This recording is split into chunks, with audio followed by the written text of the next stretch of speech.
Ngayong araw ng mga marino, iba't ibang aktibidad ang handog ng pamahalaan. Kabilang na dyan ang job fair at libreng sakay sa MRT at LRT. Si Bernard Ferrer sa sentro ng balita.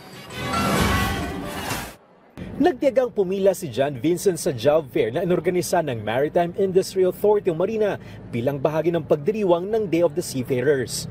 Nagbabakasakali siyang makasakay sa barko bilang isang security officer. Target niyang makapuntang Europe, partikular sa Greece dahil malaking sahod na maaari niyang kitain doon. Mas malaki ang sahod, dollars, gano'n. Para po matulungan ko ang aking mga magulang, tsaka mga kapatid po sa pag-aaral. Si Hana naman pangarap na makapagtrabaho sa cruise ship kaya sinadya niya rin ang job fair ng Marina. Unang beses niya itong mag-a-apply sa cruise ship kaya gagamitin niya ang kanyang karanasan sa pagtatrabaho sa fine dining restaurant. Na-inspired ako dun sa mga friend ko na nakakapunta sa iba't ibang lugar and I want to experience that also. And also, syempre for my family na din po. Mahigit 2,000 ang inisyal na nakaregister sa kanilang job fair. Isa ang Greece sa may malaking pangailangan ng mga Filipino seafarers. Gayon din ang Mediterranean region at Amerika.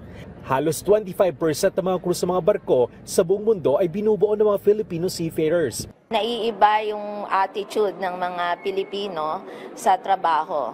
So tayong mga Pilipino ay masisipag at saka mapamaraan. Pwede tayong makapagtrabaho ng maayos kahit na ang kasama natin sa barko ay ibang nationality. Pinapaalalahan ng Marina ang mga nangangarap na makapagtrabaho sa barko na mag-apply sa mga lehitimong manning agency upang hindi mabiktima ng scam. Mahigpit ding minomonitor ng Marina sa pakikipagtulungan sa Department of Migrant Workers at Department of Foreign Affairs ang sitwasyon ng mga Filipino seafarers sa Middle East sa gitna ng tensyon sa pagitan ng Iran at Israel.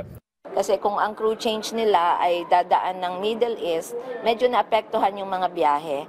Pero tulad rin ng conflict na nangyari sa previously, naapektuhan man, nagagawa natin ng paraan kung paano mabawasan yung negative effect sa kanila. Samantala, nagkaloob din ang Marina sa pakipagtulungan sa Department of Transportation ng libreng sakay para sa mga marino sa LRT2 at MRT3. Sa LRT2, nagsimula ang libreng sakay kaninang 7 a.m. hanggang 9 a.m. at mula 5 p.m. hanggang 7 p.m.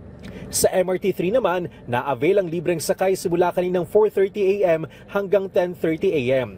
at mula 5:05 p.m. hanggang 11:09 p.m.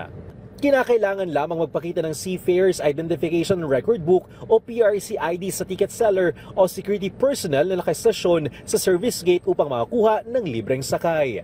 Bernard Ferrer para sa Pambansang TV sa Bagong Pilipinas.